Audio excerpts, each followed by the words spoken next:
नमस्कार, मुन्ना मोहम्मद इरादीन आহমেদ। নমস্কাৰ, মোৰ নাম শ্ৰী গৌতম কুমাৰ। নমস্কাৰ, মোৰ নাম শ্ৰী জীমন্ত। নমস্কাৰ, মই নাচিকুনাল পিতম।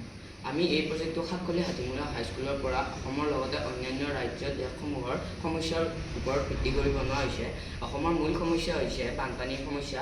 সেয়েহে আমি এই প্ৰজেক্টটো বানপানীৰ লগত জড়িত হৈ এই প্ৰজেক্টটো বনাইছোঁ।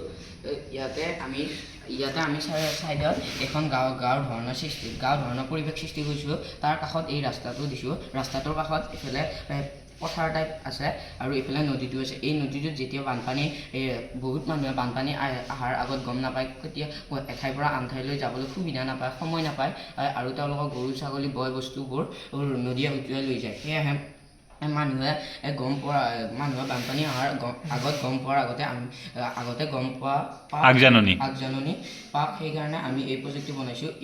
ইয়াত আমি ইফালৰ পৰা পানী দিলে ইয়াতে এটা চাইলেঞ্চাৰ লগোৱা হ'ব। সেই চাইলেঞ্চাৰটোত যেতিয়া পানী দিয়া হ'ব, তেতিয়া সেই চাইলেঞ্চাৰটো মাত ওলাব আৰু গাঁৱৰ মানুহে গম পাব। ঠিক তেনেদৰে নদীত যেতিয়া পানীটো বাঢ়ি আহিব, তেনেদৰে মানুহে গম পাব।